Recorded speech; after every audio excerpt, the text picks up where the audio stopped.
Welcome to my channel. இப்போ நம்ம யாரை பற்றி பேச போகிறோன்னா, நம்ம பொய்யரசன் என்கிற இளவரசனை பற்றியுமே, அப்புறம் ஓவர் ட்ராமா போடுற நம்ம காயத்ரி அம்மையாரை பற்றியும் நம்ம பேச போகிறோம். என்ன பேச போகிறோன்னா, நேற்று விரதத்தை பார்த்துருப்பீங்க. பிரதோஷத்துக்கு எல்லாம் பிரதோஷத்துக்கு எப்படி விரதம் இருப்பாங்கன்னா, காலையில் குளித்து ஒரு வேளை சாப்பிடாம, ஆனால் இவங்க வீட்டில் காயத்ரி அம்மையார் சுத்தமே இல்லாமல், அதுவும் டீ எப்படி குடிக்கிறாங்க, காரில் போய் பிடிக்கிறாங்க. ஒரு மில்லியன் பணக்காரன் கூடி நம்ம வீட்டில் டீ காஃபியெல்லாம் எப்படி போடுவோம், பால்கார்கிட்ட பால் வாங்குவாங்க, இல்லைன்னு வெளியில் போய் கடையில் வாங்கிட்டு வந்து குடிப்பாங்க. ஆனால் இவங்களுக்கு டீ காஃபியெல்லாம் போய் காரு பைக்கு இதில் போய் இதை குடிப்பாங்க. என்ன காரணம்னா, எந்த இடத்துலையும் உழைச்சிருக்க மாட்டாங்க. அந்த உழைச்சா அந்த அருமை தெரியும். இருக்கிற பணத்தை வச்சு என்ன பண்ணுறதுன்னா, இப்படி தான் பண்ணுவாருங்க. ஓவர் பில்டப்பு, ஓவர் வருமானம், ஆடம்பரம். அப்புறம் நாங்கள் விரதம் இருக்கிறோங்க. ஆனால் அந்த விரதம் எங்கேன்னா, டீ காஃபி போண்டா பஜ்ஜி இதெல்லாம் சாப்பிட்டு அதுக்கப்புறம் குளிச்சுட்டு விரதம் இருக்கிறாங்க. அந்த அம்மா ஒரு காரணம் சொல்லுது, குளித்த கடைசியில் தான் நல்லா விரதம் இருக்கணும் அப்படிங்கிறாங்க. பல ஆன்மீக பக்தர்கிட்ட போய் கேளுங்க, பிரதோஷத்துக்கு எந்த மாதிரி விரதம் இருக்கணும், எப்படி விரதம் இருக்கணும்னு போய் கேட்டு பாருங்கள். ஆனால் இந்த அம்மையாருக்கு சுத்தங்கிறத என்னென்ன தெரியாது, அது வேறு விஷயம்னு வச்சுக்கோங்க. அப்பப்போ ஆன்மீகத்துக்கு யூடியூப்புக்கு வேண்டி பயன்படுத்துவாங்க. நேற்று விரதம் இருந்திருப்பாங்க. அதுக்கப்புறம் 2 பேர் ரோட்டில் போகிறாங்க. அங்கே போய் பாருங்கள், ஒரு வீடு எப்படி கட்டி வச்சுக்குங்க, பாதியில் நிற்கிதுங்க. ஏன் நிற்கிதுன்னு தெரியலிங்க. வீட்டை கட்ட வேண்டியதானுங்க, எதுக்கு விட்டுட்டு போகிறாங்க அப்படின்ட்டு நம்ம பொய்யரசன் என்கிற ஓசி இளவரசன் சொல்கிறாரு.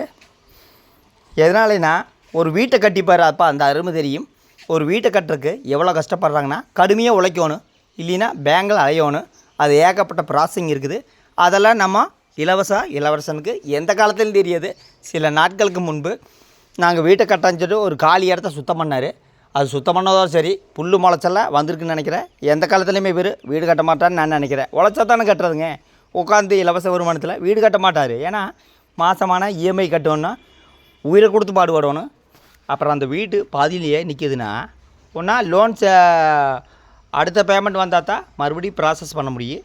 லோன் ஒரு வீடு கட்டும்போது உடனே கொடுக்க மாட்டாங்க, பாட்டாக தான் கொடுப்பாங்க. கையில் ஒரு 5 லட்சம் இருந்தால் தான் நம்ம வீட்டு வேலையை ஆரம்பிக்க முடியும். பேஸ் மட்டத்துக்கெல்லாம் நம்ம கையிலேருந்து தான் போடணும். அதுக்கப்புறம் தான் லோன் கிடைக்கும். அதை விட்டு போட்டு கணவன் மனைவி உட்காந்துட்டு பேசுகிறாங்க வேறு. அந்த வீடு பாதியில் நிற்கிதுங்க. அந்த வீட்டு கட்டுறவனுக்கு தான் அதனோட அருமை தெரியும். இவங்களுக்கெல்லாம் அந்த அருமை எந்த காலத்துலையும் தெரியாது. இவங்க கணவன் மனைவி ட்ராமா போட்டு, பொய்யை சொல்லி போட்டு, ட்ராமா போட்டு வருமானம் பார்க்குற ஆளுகளுக்கு அந்த வீட்டை பற்றியும் தெரியாது, வீடு கட்டுறவோட நிலைமையை பற்றியும் தெரியாது. அதெல்லாம் கட்டுறவனோட நிலைமை தான் தெரியும். அப்புறம் இஎம்ஐ மாதமானால் நமக்கு தூங்கி எந்திரிக்கும் போது இஎம்ஐ தான் கண்ணுக்கு வரும். ஆனால் இவங்களுக்கெல்லாம் எதுவும் தெரியாது. இவங்க எந்த இடத்துலையும் உழைச்சி வருமானம் பார்க்குற ஆள் கிடையாது. அப்புறம் பார்த்திங்கன்னா, மறுபடியும் நாங்கள் நைட்டி பிஸ்னஸ் பண்ணியாச்சு. சூப்பராக பண்ணுறாங்க நைட்டி பிஸ்னஸ். எப்படின்னா, நைட்டிக்கு கொண்டு வர்றாங்க, அந்த வெராண்டாவில் அப்படியே குப்பைக்காராட்டம் கொட்டி வைக்கிறாங்க.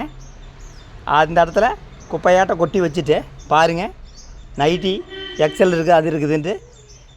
அதாவது ஒரு நைட்டி பிஸ்னஸ் பண்ணுறவங்க என்ன பண்ணுவாங்க தெரியுங்களா, சுத்தமாக பாயை விரித்து துண்டு ஓட்டு விரித்து அதுக்கப்புறம் நைட்டி பிஸ்னஸ் பண்ணுவாங்க. ஆனால் இவங்க பார்த்தீங்கன்னு வச்சுக்கோங்க, அதெல்லாம் கிடையாது. சுத்தங்கிறது இந்த அம்மையாருக்கு என்னன்னே தெரியாது. எட்டாக்கணின்னு வச்சுக்கோங்க. வீடும் சுத்தமாக வச்சுருக்க மாட்டாங்க, சமையல் கட்டையும் சுத்தமாக வச்சுருக்க மாட்டாங்க.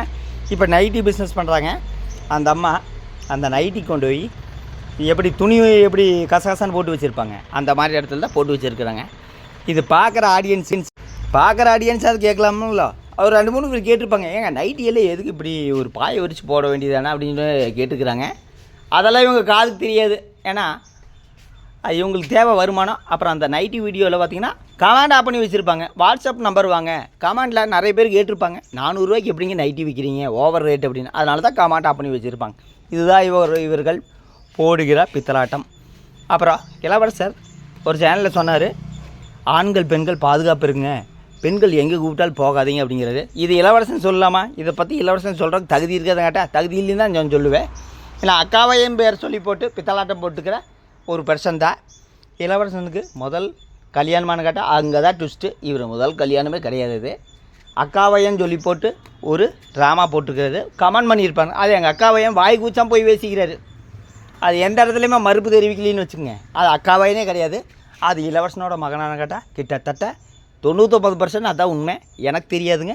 சில கமெண்டர்ஸ் பதிவு பண்ணாங்க, அதை வச்சு தான் நான் சொல்கிறேன். இவரெல்லாம் பெண்கள் பாதுகாப்பை பற்றி இவர் பேசுகிறதுக்கு தகுதியே கிடையாது. ஏன் நான் இதை சொல்கிறேன்னா, சில நாட்களுக்கு முன்பு இவரோட அருமையான மனைவி காயத்ரி அம்மையார் என்ன சொன்னாங்க, எங்கள் கணவருக்கு குடிப்பழக்கம் மட்டும் இல்லைங்க, இன்னொரு பொண்ணு கூட பயிர் இருக்குதுங்க சொல்லி கடுமையான குற்றம் சாட்டினாங்க. குற்றம் சாட்டினது அவங்க மனைவி. அப்போ இவரெல்லாம் பெண்கள் பாதுகாப்பை பற்றி பேசலாமா? அப்புறம் என்ன சொன்னாங்கன்னா, எங்கள் கணவருக்கு வாட்ஸ்அப்பில் நிறைய பேர் கமெண்ட் பண்ணுறாங்க, அண்ணா அண்ணான்னு சொல்லிவிட்டு ஆர்ட் சிம்பிள் போட்டு கமெண்ட் பண்ணுறாங்க அப்படின்ட்டு இன்னொரு குற்றம் சாட்டினாங்க. அப்படிப்பட்டவர் தான் பெண்களோட பாதுகாப்பை பற்றி இவர் பேசுகிறாரு. பேசுறதுக்கு நம்ம இளவரசருக்கு எந்த காலத்துலேயுமே எந்த இடத்துலையும் தகுதி இல்லைன்னு தான் நான் சொல்லுவேன். இது ஏன் நான் சொல்கிறேன், அவங்க மனைவி தான் குற்றம் சாட்டு, வேற ஆட்டும் குற்றம் சாட்டவில்லை. அவங்க மனைவியே தான் குற்றம் சாட்டுது. அது எந்த பெண்ணு கூட அப்போ இருக்குதுன்னு கேட்டால் அது அக்காவைனா இல்லை அக்காவான்னு எனக்கு தெரியல, ஒருவேளை அதுவாக தான் இருக்க மாட்டேங்குது. அதுதான் அப்பப்போ கருத்து சொல்லுவார், இப்போ பல கருத்து சொல்லுவார். ஆனால் இந்த கருத்தெல்லாம் இளவரசர் எந்த காலத்தில் பின்பற்ற மாட்டார்னு வச்சுங்க, அது வேறு விஷயங்க. மொத்தத்தில் இவங்க 2 பேத்துக்கு என்ன வேலைன்னா, யூடியூப்பில் ஏதோ ஒரு வீடியோ எடுக்கணும், கொடை வருமானம் பார்க்கணும், இதுதான் வேலை. அவங்க வீட்டில் எப்பவும் போல தான் அந்த குழந்தை விளையாடுறது, தூங்குறது, எந்திரிக்கிறது, சமையல் செய்கிறது, இதே தான் இருக்குதுன்னு வச்சுங்க. 365 நாள் இல்லைங்க, 30 வருஷமானால் அதே வீடியோவாக தான் இருக்குங்க.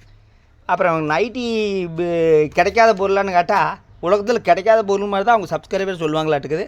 அந்த நைட்டி வாங்கும்போது சுத்தமாக இருக்குதா, குப்பை இல்லாமல் இருக்குதா போய் பார்த்து வாங்குங்க. இவங்க நைட்டி பிஸ்னஸ் பண்ணுறாங்க, தப்பே இல்லைங்க. ஆனால் அதை எப்படி யூஸ் பண்ணுறாங்கன்னா, வெராண்டாவில் அப்படியே கசகசான்னு கொட்டி வச்சுருக்காங்க, அதை அப்படியே பேக் பண்ணி அதிக விலைக்கு விற்பாங்கன்னு நான் நினைக்கிறேன். விலைன்னு சொல்ல மாட்டேங்கிறாரு, ஏன்னா வாட்ஸ்அப்பில் தான் நீ விலை சொல்லுவாராட்டுக்குது, கமெண்டில் விலை சொல்ல மாட்டார், ஏன்னா கமெண்ட் ஆஃப் பண்ணி வச்சுக்கிறாரு. அதுதான் இவங்க போடுற பித்தலாட்டம். சுத்தங்கிறது என்னென்னா இவங்களுக்கு எட்டாக்கனி. ஒரு நைட்டி பிஸ்னஸ் பண்ணுறவங்க என்ன பண்ணணுன்னா சுத்தமாக பண்ணணுங்க. அது விட்டு போட்டு அந்த ஹாலில் வந்து நைட்டி கசகசான்னு கொட்டி வச்சுட்டு, இந்த அம்மா பயங்கர பிஸி போல், 50 நாள் பயங்கர பிஸி. அப்புறம் இளவரசன் சொல்கிறேன், எனக்கு ஏகப்பட்ட வேலை இருக்குது, பிக் பாஸ் பார்க்கணும், அதை பார்க்கணுங்கிறாரு.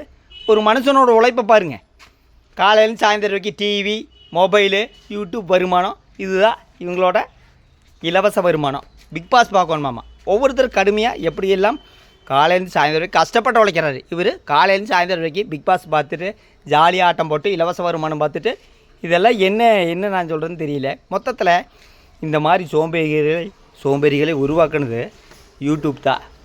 இவங்க வீடியோவில் பார்க்குறனால தான் இவருக்கு இவ்வளோ ஓவர் வருமான ஆட்டம்.